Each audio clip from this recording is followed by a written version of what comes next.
എന്തൊക്കെയാണ് ഈ ISL നടന്നുകൊണ്ടിരിക്കുന്നത്? Odisha FC versus Kerala Blasters. ഒരുപക്ഷെ എല്ലാ വർഷവും ഒഡീഷ FCക്കെതിരെയായിട്ടുള്ള മത്സരങ്ങൾ ബ്ലാസ്റ്റേഴ്സിനെ സംബന്ധിച്ചിടത്തോളം അത് എല്ലാതും ഒരു ത്രില്ലായിരിക്കും. അതായത് ആരാധകർക്ക് ഇങ്ങനെ പ്രതീക്ഷകൾ സമ്മാനിച്ചുകൊണ്ടിരിക്കും. ബ്ലാസ്റ്റേഴ്സ് ആരാധകരായാലും ഒഡീഷ FC ആരാധകരായാലും ഇങ്ങനെ ഇടയ്ക്കിടയ്ക്ക് ഇങ്ങനെ ഓരോ പ്രതീക്ഷകൾ ഇങ്ങനെ ഇട്ടുകൊണ്ടിരിക്കും. അതുപോലത്തെ ഒരു മത്സരം 80 മിനിറ്റിന് ശേഷം ബ്ലാസ്റ്റേഴ്സ് ആരാധകർ കൈ കൂപ്പിയിട്ട് പ്രാർത്ഥിക്കുകയാണ് എന്ന് പറയാം. കാരണം ഒഡീഷ ഒരു ഗോൾ ഇടല്ലേ എന്നുള്ളത് എങ്ങനെ പോയിരുന്നൊരു കളിയായിരുന്നു. ആദ്യത്തെ 20 മിനിറ്റിൽ രോമാഞ്ചം കൊണ്ട് തലമുടി വരെ എണീറ്റ് നിന്നിട്ടുണ്ടായിരുന്നു. പക്ഷേ അവസാനം ആ ഒരു 25 മിനിറ്റിന് ശേഷം ആ ഫസ്റ്റ് ഹാഫിൽ ആ കളി കണ്ടിട്ട് ബ്ലാസ്റ്റേഴ്സിന് എന്ത് കാട്ടണം അല്ലെങ്കിൽ എന്ത് പറയണം എന്ന് പോലും ആരാധകർക്ക് ഓരോ ചിന്തകൾ കടന്നു വന്നിട്ടുണ്ട്. സോ മത്സരം തുടങ്ങി ഒരു മാറ്റവും ഇല്ലാതെയാണ് സ്റ്റെഹ്റ കളിക്കളത്തിലേക്ക് ടീമിനെ കൊണ്ടുവന്നിട്ട്. എനിക്ക് തോന്നുന്നു ഡാനിഷ് ഫാറൂഖിനെ സംബന്ധിച്ചിടത്തോളം പുള്ളി ഇനിയും നന്നാവില്ല എന്നുള്ള ഒരു ലക്ഷ്യത്തോടു കൂടി കളിച്ചുകൊണ്ടിരിക്കുകയാണ്. അദ്ദേഹത്തിൻ്റെ പല അവസരങ്ങളും ഡാനിഷിനെയാണ് പല ആരാധകരും പറയാറ്, ഡാനിഷിനെ ഈ ഒരു മാച്ചിൽ വേണ്ട, പകരക്കാരനായിട്ട് ഇറക്കിയാൽ മതി എന്നൊക്കെ. പക്ഷേ സ്റ്റെഹ്റയ്ക്ക് എന്തോ ഒരു താല്പര്യം അദ്ദേഹത്തിനോട് ഉണ്ട് എന്ന് തോന്നുന്നുണ്ട്. സോ അതുകൊണ്ടായിരിക്കും ഈ ഒരു മത്സരത്തിലും ആദ്യം തന്നെ ഇറക്കിയിട്ടുള്ളത് എന്ന് പറയണം. രണ്ടാമത്തെ മിനിറ്റിൽ തുടങ്ങിയിട്ടുള്ള അറ്റാക്കാണ് സ്വാഭാവികം. ഏകദേശം രണ്ട് ടീമിനുമായിട്ട് 3-4 ചാൻസോളം കിട്ടുന്നുണ്ട്. ഒഡീഷ FCക്ക് ഒരു ചാൻസ്, ബ്ലാസ്റ്റേഴ്സിന് 3-4 ചാൻസ് കിട്ടുന്നുണ്ട്. തുടക്കം തന്നെ ഒരു ഹൈ പ്രസ്സിങ് അറ്റാക്കിംഗ് കളിയാണ് രണ്ട് ടീമും കൊണ്ടുവന്നിട്ടുള്ളത്.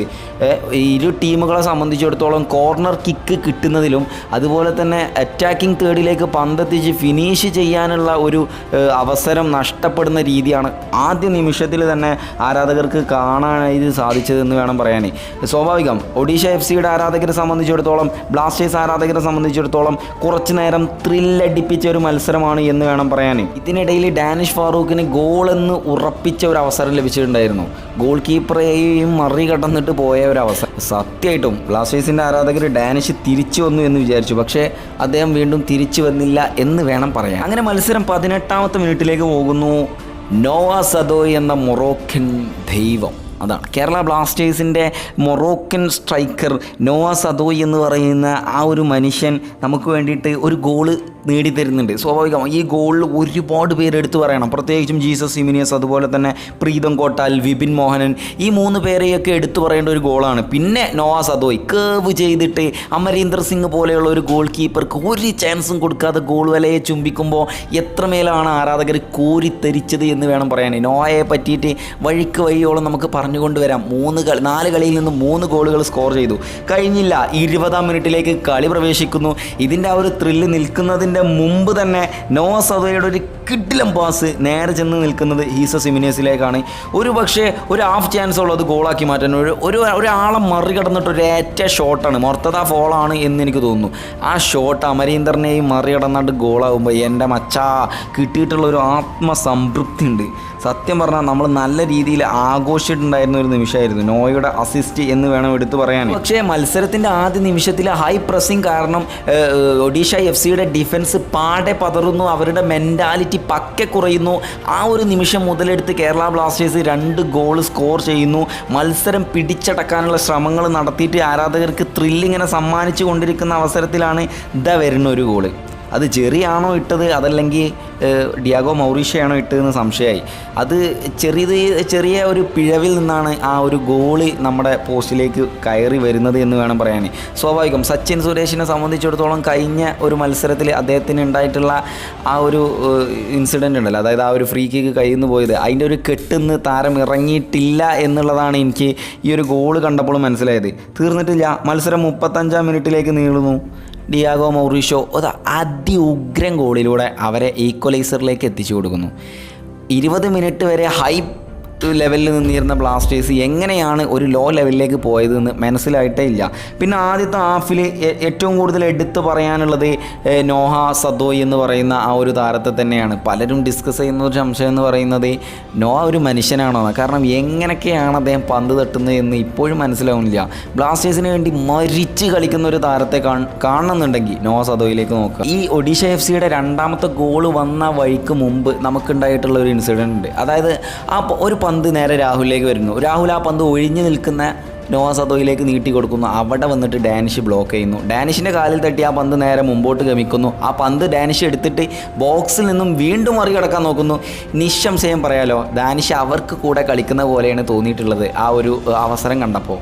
പക്ഷേ നോക്ക് കിട്ടിയിട്ടുള്ള ഒരു ചാൻസിനെ എടുത്ത് പറയേണ്ടതുണ്ട്. അദ്ദേഹം ആ ഒരു ചാൻസ് ഹീസസ് ഹിമിനീസിലേക്ക് കൊടുത്തിരുന്നെങ്കിൽ ഒരു പക്ഷേ അതൊരു ഗോൾ കൂടെ നമുക്ക് ആവാമായിരുന്നു എന്ന് വേണം പറയാൻ. അങ്ങനെ മത്സരത്തിൻ്റെ 45 മിനിറ്റ് ഇവിടെ അവസാനിക്കുന്നു. ഒരുപാട് ചാൻസ് രണ്ട് ടീമിനും കിട്ടിയിട്ടുണ്ട് എന്ന് വേണം പറയാൻ. പിന്നെ ഈ ഒരു 2 ഗോള് ഒഡീഷ FC അടിച്ചതിന് ശേഷം നേരെ തിരിച്ചാണ്. അതായത് കഴിഞ്ഞ 20 മിനിറ്റിൽ ഒഡീഷ FCയുടെ മെൻറ്റാലിറ്റി കുറഞ്ഞ പോലെ കേരള ബ്ലാസ്റ്റേഴ്സിൻ്റെ മെൻറ്റാലിറ്റി കുറയാനായിട്ട് ആരംഭിക്കുന്നു. മത്സരത്തിൻ്റെ തുടക്കം, അതായത് സെക്കൻഡ് ഹാഫിൻ്റെ തുടക്കം മുതൽ ഒഡീഷ FC നിരന്തരമായിട്ട് അറ്റാക്ക് ചെയ്യാനായിട്ട് ആരംഭിക്കുന്നുണ്ട്. അതുപോലെ തന്നെ 55-ാം മിനിറ്റിൽ ഐസക് റാൾട്ടയ്ക്ക് ഒരു ചാൻസ് കടന്ന് കിട്ടുന്നു. പക്ഷേ താരം അത് കളഞ്ഞു കുളിക്കുന്ന ഒരു ദൃശ്യമാണ് കണ്ടത്. ഒരു നിമിഷം ബ്ലാസ്റ്റേഴ്സ് ആരാധകർ തലയിൽ കൈവച്ചു എന്ന് വേണം പറയാൻ. ഒഡീഷയുടെ അറ്റാക്കിനെ ഏറ്റവും കൂടുതൽ എടുത്തു പറയേണ്ടതുണ്ട്. സെക്കൻഡ് ഹാഫിന് ശേഷം റോയ് കൃഷ്ണയെ കളിക്കളത്തിലേക്ക് കൊണ്ടുവരുന്നു. നിരന്തരമായിട്ടുള്ള അറ്റാക്കിങ് നടത്തിക്കൊണ്ടിരിക്കുന്ന ഒരു ഒഡീഷ FC. അതിന് കൂടെ തന്നെ റഹീം അലിയെയും കൊണ്ടുവരുന്നു. ഒരുപക്ഷെ അതിഭീകരമായിട്ടുള്ള അറ്റാക്ക് ഇങ്ങനെ നെയ്ത് വിടുന്നു. ഒരു 80-ാം മിനിറ്റിലേക്ക് കളി പ്രവേശിക്കുന്നു. ബ്ലാസ്റ്റേഴ്സ് ആരാധകർ പ്രാർത്ഥിക്കുകയാണ് എന്ന് വേണം പറയാൻ. ഹിസസ് ഹിമിനിയസ് എന്ന് പറയുന്ന ഒരു കളിക്കാരൻ എനിക്ക് തോന്നുന്നു ഈ ഒരു മത്സരത്തോടു കൂടി എനിക്ക് കുറച്ച് വ്യക്തമായിട്ടുള്ള കാര്യമാണ്. ഒരു ഫുൾ ടൈം കളിക്കാരനാണോ എന്നുള്ളതൊരു സംശയാസ്പദമായിട്ടുള്ളൊരു ചോദ്യചിഹ്നമാണ്. കാരണം കഴിഞ്ഞ ഒരു 35 മിനിറ്റൊക്കെ, ആദ്യത്തെ 35 മിനിറ്റൊക്കെ അദ്ദേഹം മികവുറ്റ പ്രകടനം നടത്തിയെങ്കിലും പിന്നീടുള്ള ഒരു പ്രകടനം നമുക്ക് കാണാനായിട്ട് സാധിച്ചില്ല എന്നുള്ളതാണ്. ഐമൻ ആൻഡ് അസർ 2 താരങ്ങളും കളിക്കളത്തിലേക്ക് വരുന്നു. അറ്റാക്കിങ്ങിന് മൂർച്ച കൂട്ടാനായിട്ട് നോവ സദോയിലേക്ക് പന്ത് എടുത്ത് കൊടുക്കുന്ന ശൈലികൾ കണ്ടു. ഈ ഒരു അവസരത്തിൽ നമ്മൾ ഒഡീഷ ഡിഫൻസിനെ എടുത്ത് പറയേണ്ടതുണ്ട്. കാരണം നോവ സദോയ് എന്ന് പറയുന്ന പ്ലെയർ എത്രമാത്രം ഡേഞ്ചർ ആണോ, അദ്ദേഹത്തെ എങ്ങനെ പൂട്ടണമെന്ന് സെർജിയോ ലെബേറ ആ ഒരു ഹാഫ് ടൈമിന് ശേഷം താരങ്ങൾക്ക്, ആ ഡിഫൻസ് നിരയിലെ 4 താരങ്ങൾക്ക് പറഞ്ഞു കൊടുത്തിട്ടുണ്ട്.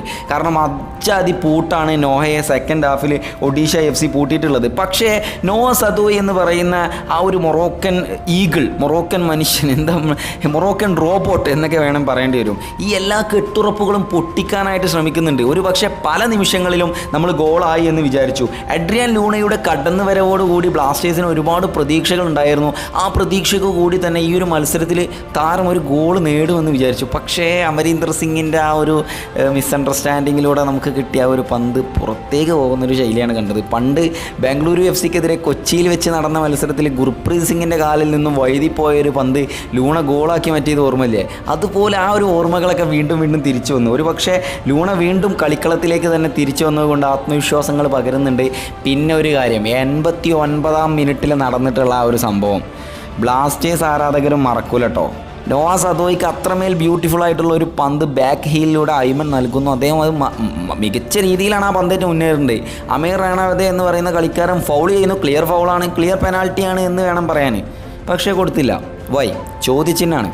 ഈ ISL വാറ് വരാത്തോടത്തോളം കാലം ഇങ്ങനെ ഒരുപാട് ചോദ്യചിഹ്നങ്ങൾ ഇവർക്ക് മുമ്പിലുണ്ടാവുള്ളത്. സോ ഇനി നമുക്ക് ഈ ഓരോ താരങ്ങളിലേക്ക് വരുമ്പോൾ രാഹുൽ KPനെ പറ്റിയിട്ട്, അതായത് നമ്മൾ ഹീസസിനെ പറ്റി, നോവ സദോയെ പറ്റി, ഐമനെ പറ്റി, അസറിനെ പറ്റി, ലൂണനെ പറ്റി, ഡാനിഷ് ഫാറൂഖിനെ പറ്റി, പ്രീതം കോട്ടാലിനെ പറ്റി, മിലോസ് ട്രിനിസിറ്റിനെ പറ്റി ഒരുപാട് താരങ്ങളെ പറ്റിയിട്ട് വീഡിയോയിൽ തന്നെ സംസാരിച്ച് കഴിഞ്ഞു. രാഹുൽ KPയെ പറ്റിയിട്ട് പറയുകയാണെന്നുണ്ടെങ്കിൽ താരം കുറച്ചുകൂടി ഇമ്പ്രൂവ് ആയിട്ടുണ്ട്. പക്ഷേ ഇനിയും കുറച്ചുകൂടി ഇമ്പാക്റ്റ് ഉണ്ടാക്കിയാൽ മാത്രമേ ബ്ലാസ്റ്റേഴ്സിൻ്റെ ആ ഒരു നിരയിൽ രാഹുലിൻ്റെ ആ ഒരു പങ്കാളിത്തം ഉറപ്പുവരുത്തിയാൽ മാത്രമേ നമുക്ക് ഗോൾ സ്കോർ ചെയ്യാനായിട്ട് പറ്റുള്ളൂ.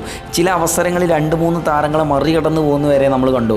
സോ ഒരു പഴയ രാഹുലിനെ കാണാനായിട്ട് ചില നിമിഷങ്ങൾ നമുക്ക് സാധിച്ചിട്ടുണ്ട്.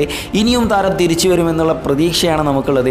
എന്താണ് ഈ ഒരു മാച്ചിനെ പറ്റി നിങ്ങളുടെ അഭിപ്രായം എന്ന് ജസ്റ്റ് കമൻറ്റ് ചെയ്യുക. ഈ മാച്ച് വെറും ഒരു 10 മിനിറ്റിൻ്റെ വീഡിയോയിലൊന്നും ഉൾപ്പെടുത്താൻ പറ്റിയിട്ടുള്ള ഒരു മാച്ചല്ല. അതുകൊണ്ട് തന്നെ തുടർച്ചയായിട്ട് വീഡിയോ വരും എന്ന് സൂചിപ്പിക്കുന്നു. സോ ചാനൽ സബ്സ്ക്രൈബ് ചെയ്യാൻ മറ്റൊരു വീഡിയോയിൽ വീണ്ടും കണ്ടുകൊണ്ടാം. അതുവരെയും ബൈ.